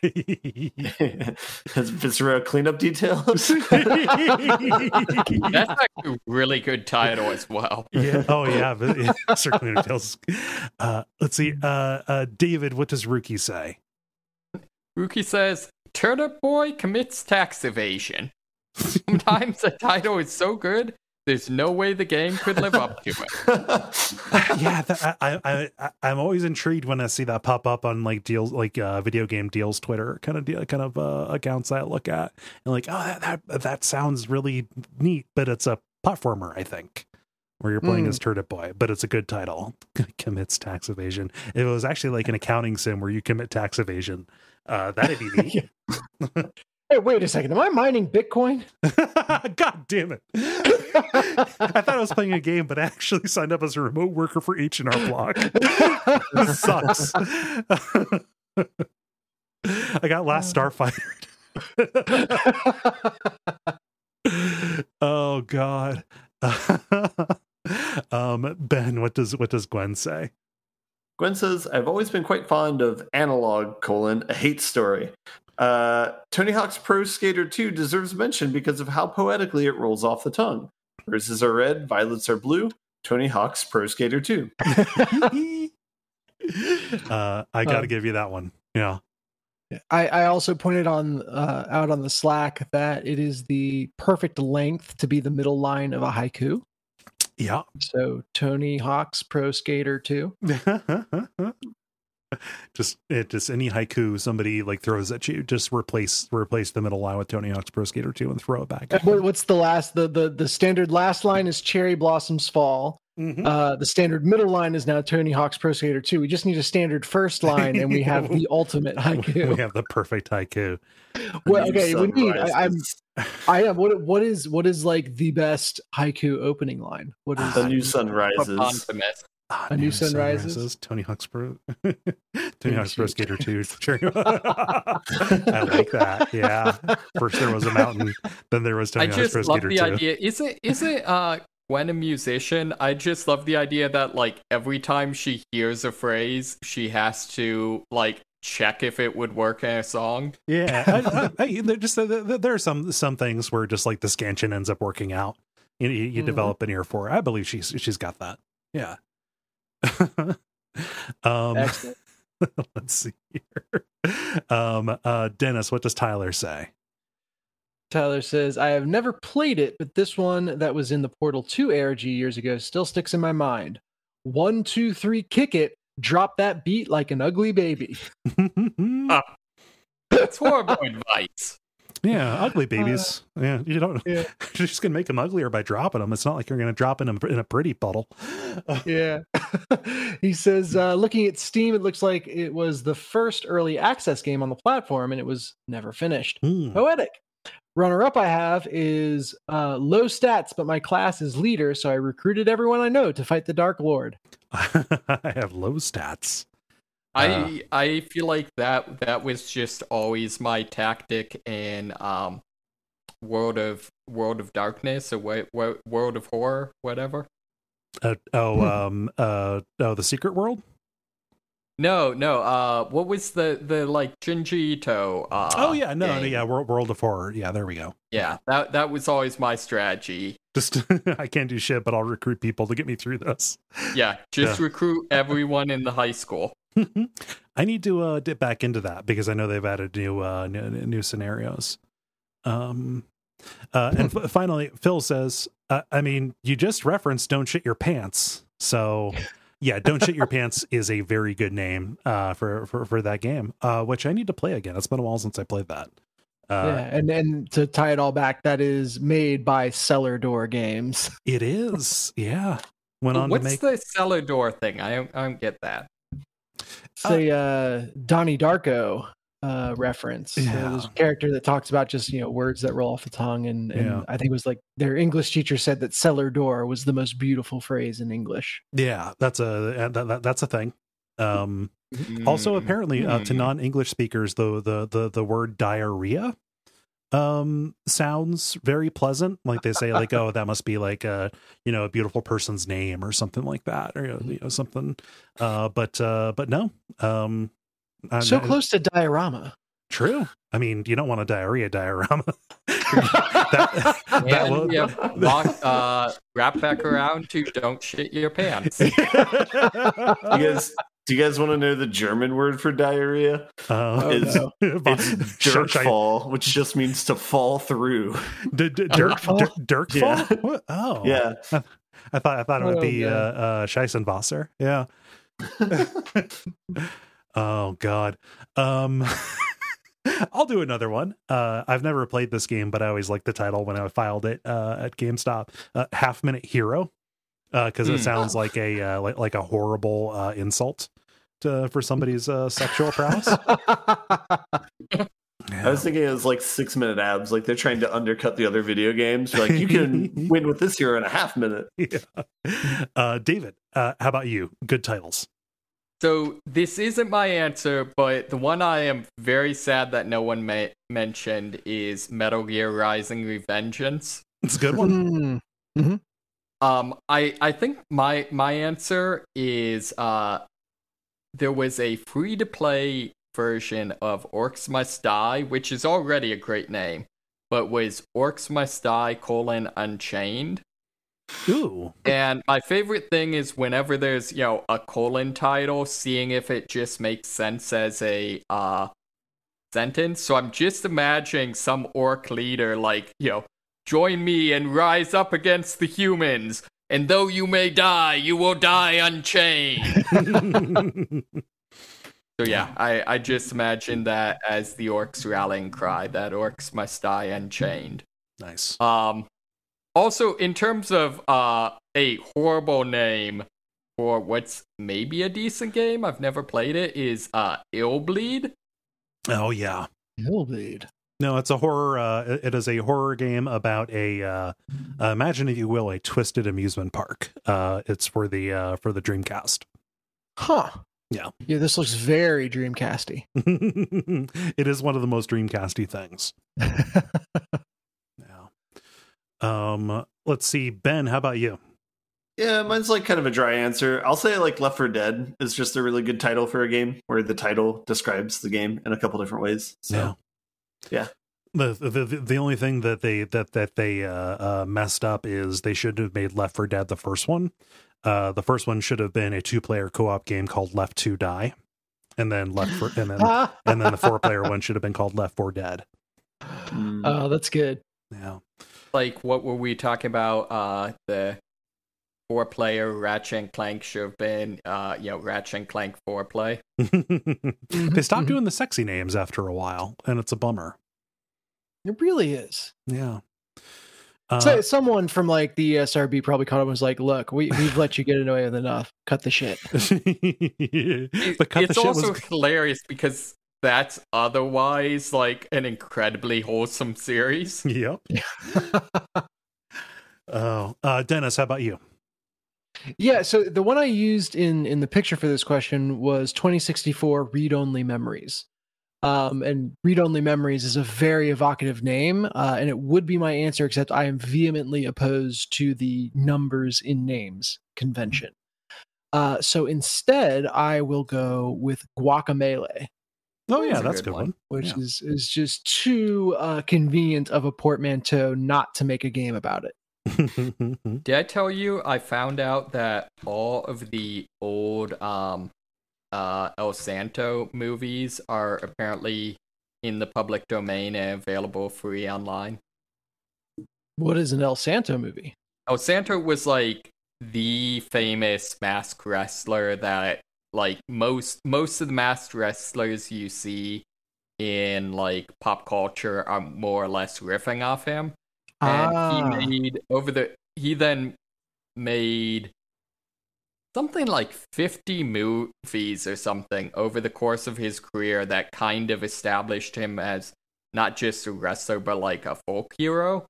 And so it's El Santo versus the vampire women and like stuff like that. It's really weird.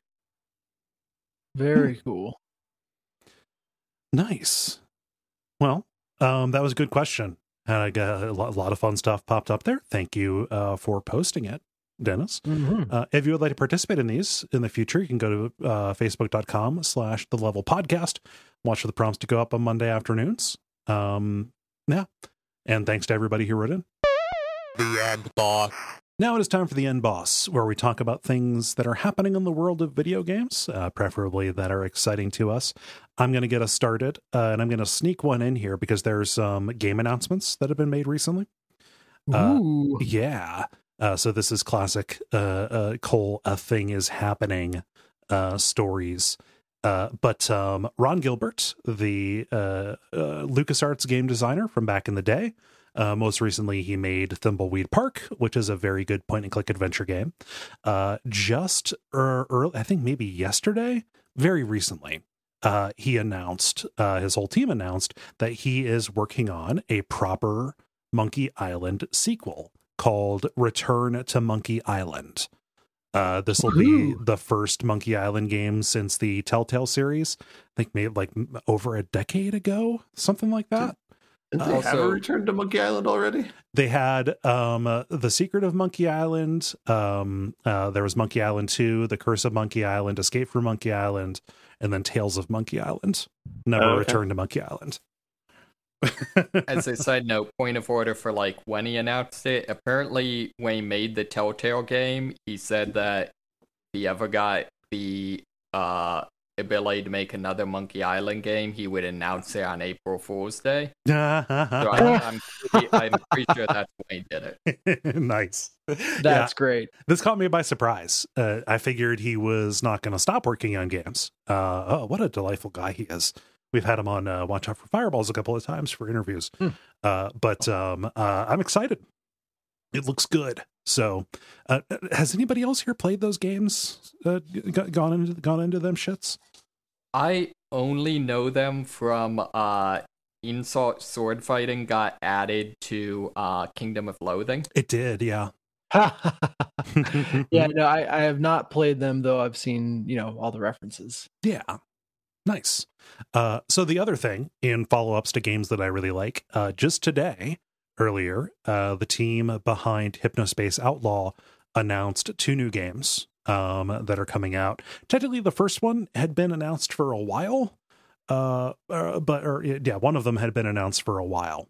So one of these is a proper follow-up to Hypnospace Outlaw, the very good detective game, which is a simulation of like 1999 internet. You are acting as like a moderator and enforcer looking for infractions of the internet service providers policies, kind of going around to their communities. It's real neat.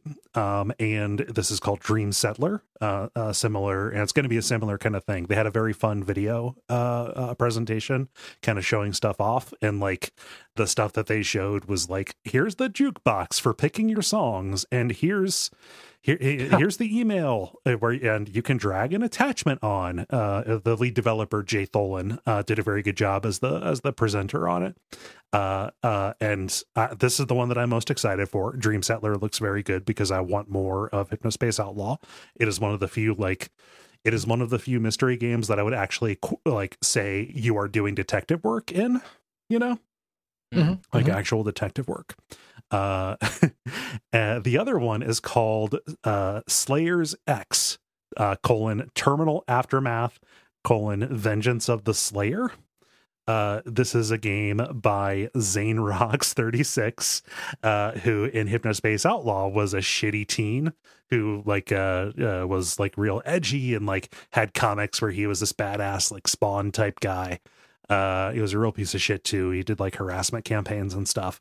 But this is that character making a game of him getting revenge for another person in the first game who suffered a bad fate.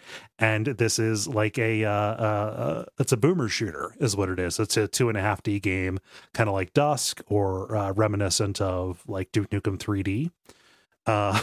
So I'm really excited for all the over the top kind of stuff about this. The Zane Rocks Twitter account is a really fun follow because it's like a very, very genuinely written in the voice of a shitty teen in the early 2000s. So I'm excited for both of these, a little bit more so for Dreamsettlers, but I'm curious for Slayers X Terminal Aftermath Vengeance of the Slayer. And if you haven't played Hypnospace Outlaw, get on it, you dummy. Sorry I called you guys dummy. I think you would enjoy that game. It's that tough love we all need. Yeah. Tough love about things that matter, like Hypnospace Outlaw. David, what's going on in the world of Wordle? So the Wordle. Yeah, so in very nice. So apparently there is a variant of Wordle called Semantle. that basically is Wordle, except instead of telling you how close you are to the word based on like how many letters you got right, doing the mastermind thing, it uses a Google's artificial intelligence to tell how close the word you guessed is semantically to the correct word. Oh, okay. Yeah, so like, and apparently one of the examples they give is that you have to be, apparently if you are one of the top 100 words in its top 1,000 words in its dictionary that it considers to be closest to the target word, it'll tell you what place you are in the dictionary. Okay. Whereas if you're lower than that, I'll just say you're cold. All right. But the example they gave is if you guessed for one of the weeks or days or whenever the word was soar, like a bird. Okay. And apparently bright was considered to be the like 900 and basically ninth from the end most similar word to that. Okay. I guess maybe the sky is bright. I don't know. Yeah. But yeah, it's sort of it's like Wordle if you were negotiating with a computer. Huh. I could see that either being very fun or extremely frustrating because I would not get to soar from bright. Yeah, but you said it was it's really far away. Yeah, that was further down. I could see like, in terms of like high potential person, they're going to soar. They are bright. Yeah, okay. It's a very loosely related thing. And I think the other thing with Wordle is you're not doing like 3 guesses or something to get it. Like, yeah, it takes longer to kind of narrow in on what it is. Yeah, this feels like Wikipedia racing after a fashion. Yeah, sounds, yeah. I mean, it definitely. So the article gives more background. The guy is like a programmer that this is kind of a nerdy passion project. But it is kind of interesting, and it's one of those things where it's very explicitly not fair. Yeah. So for example, in that example, apparently soars plural was not considered to be very similar to the word soar. Because it's soars would be like a almost like a man, I don't even know what that part of speech would be called, because soar is a verb. This is entirely based upon like what rules a computer divined after reading a bunch of English text. Huh. So like, I don't know. At the very least, this might be good practice for our future robot overlord. Mm-hmm. Eventually the AI is going to start training us. Mm-hmm. Yeah. Yeah, let's see here. Dennis, what's going on with Lego Star Wars? Yeah, specifically what's going on with Lego Star Wars The Skywalker Saga.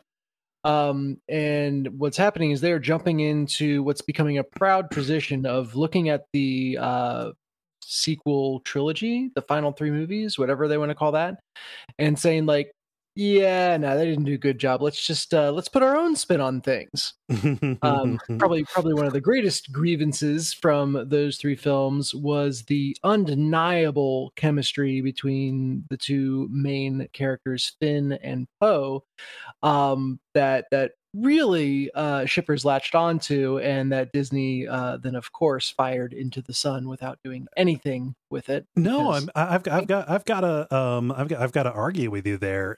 Disney is promoting a homosexual agenda and trying to corrupt our kids. So that doesn't line up. Sorry, I fucking Fox hate News it. would have you. Cole's been watching Fox News again. No, Yeah. Cole's brain is broken by politics. Yeah. Well, yeah, I mean, their reasons for not going that route aside, although they are shitty reasons, The Lego Star Wars The Skywalker Saga home screen has a big display of characters all together hanging out. And one of the most notable things that fans quickly found was that Finn and Poe, at least their Lego equivalents, are kind of hanging out in a very affectionate pose. Poe's got his arm around Finn. He kind of defends him from another character for a little bit. And notably, Finn jumps out of the arms of the Rose character, Rose Tico, at the beginning of the screen and into Poe's arms, which Rose is kind of what Disney put forward as the girlfriend-ish character for Finn. So nothing subtle about this. I mean, maybe this is just coming from a culture where any kind of affection between two guys is very uncommon, and that's not a great thing. So, guys should be able to just hang out and be friends and have their arms around each other. That's fine. But this definitely feels like the makers of the Skywalker Saga putting their spin on what they feel should have gone down. And that is a spin that is shared by the actors of the characters as well, no less. So both, I feel like maybe this is a tell me you're on the spectrum without telling me you're on the spectrum thing, but I felt like my ship was definitely Poe and BB-8. I bet you could come up with better ship names than they came up for Finn Poe, which is that's not a ship name, that's just both the names. Come on, you got to combine them. But they're both one syllable. Pin, Foe, Pin, Foe. Yeah, it's pretty hard. I mean, Poe and BB-8 would be Poe-B-8 for sure. Oh yeah. Oh my gosh. Oh well, that's neat. I'm happy that they that at the very least, Traveler's Tales had the freedom to do that. Yeah. Ben, what is happening? What else was announced today? A thing is out, and this is my line about it. Unreal Engine 5 was released, I think, today. Yeah. So people can explore that and use that. I think we talked about this maybe like a year or two ago. They did a demo for it a while ago where they were showing like ray tracing in real time. And that looked cool. So like those sorts of tools are built in with this. So yeah, a thing is out. Hopefully we get better games from it. Hopefully. Yeah. So what are the big advancements that this has? Again, I think ray tracing and like real-time lighting is what they... Okay, so it is just lighting. Yeah, I think those are at least the things that they're advertising as like being a step up in this iteration of it. Yeah. I think this is very much a like Spinal Tap thing, but this one is Unreal Engine 5. I also think that Unity started putting pressure on Unreal Engine to be a little bit more accessible to develop for as well. So I think that they're they're bound to be like quality of life changes in that. Yeah, I hope so. I think seeing some of the screenshots they're using to demo the technology and just how like one is a entire cityscape in excruciating detail that is photorealistic, and it's like, man, okay, the capability of these engines has outpaced our ability to create. Now it's powerful enough that it can make whatever you can create. It's just going to take you so much time and detail to create it that the engine can stay ahead of you, which is a cool place to be on one hand, but like, holy crap on another. Yeah, we no call one. that the singularity. Yeah, it just I would call it a form of labor crisis, But oh gosh, we'll see. I'd be curious to hear from developers if this is actually a notable improvement. Yeah, it's like we'll know for a couple of years whether or not it's awesome or not. Yeah. So how do you guys feel about buttoning it up? Let us button. The credits. Thank you so much for listening to level number 409. We really appreciate it. So we've announced it on other shows. It's been announced on the Patreon. It's not really a factor for this show, but we want to make sure everybody hears about it. Early release as a perk on the Patreon is going away. We're going to be replacing that with a welcome pack of premium content at the $3 tier and more frequent watch out for fireballs Q&A cleanup episodes at the $5 tier. So do not be surprised at the end of April and beginning of May when that change happens, when that flips over. That's the only like announcement kind of thing that I can think of. Otherwise, you know, the usual stuff you can do. You can go to patreon.com/Duckfeed.tv. You can leave a rating or review in whatever podcast directory you get us from. You can tell your friends, talk about us on social media, all of that good stuff. You've listened to a podcast before. You know what to do. Is there anything I'm forgetting? Cool. I've been Kole Ross. You can catch me on Twitch at Duckfeed.tv. I've been Dennis Furia, and you can't catch me. Na. I've been David Mysmith, and I can't think of anything witty to say. It's late. Welcome to my world, David. I've been Ben Merkel. And stick around for some titles.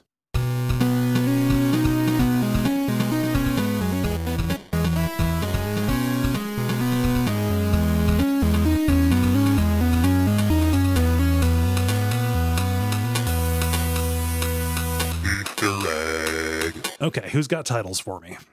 I have some titles. Okay. First one is Less Complainy. And then next is How many franchises are in this franchise? Okay. And then I wrote down Diarrhea Diorama, but I would not recommend it as a title. I'll write it down for posterity. Yes. Ben, how about you? I don't have anything for the second week in a row. Okay. David, how about you? I simply had a machine for geese. All right. And all that I had, I panicked at the beginning and wrote down tasty fakes unless I forgot it when we were talking about the cake things, but I'm not really attached to that. I mean, we could just do a machine for geese if we want. See, I don't mind tasty fakes at all. No, that's good. I like the franchises. That's a little lengthy for me. That's true. That's true. This is a long one. I need to like troll through and see how many A Machine for Pigs references we've actually done. Let me see here. I've got the I've got this. You're all organized. Nice. Yeah, I mean, I had the sheet open for something else. Machine. Okay. So we have This Machine Kills Yoshis. Which was technically not a Machine for Pigs reference. It could be used by pigs, perhaps. We don't know. Yeah. You know what? We haven't really done anything. We just in 2013 we did the level A Machine for Pig, and I have no idea what that was. Yeah, no, it just feels like we've done it too much. The Geese have finally had their day. Oh, it's gonna come. Who has vengeance on whom now, David? Yeah, let's do A Machine for Geese. Done. Cool. All right, I'm gonna go to bed because I'm sleepy and I gotta wake up early. And, yeah, good luck at the doctor. Yeah, and Greta is giving me ankle time, so that means she wants a treat. She always knows when I'm wrapping up shows. Got that ear for it. Sounds like admin. Yeah, it's treat time. All right, take care, you all. Have a good week. Hanging out. Yeah. Good night. Bye. All right, see you guys. Have a good one. Bye.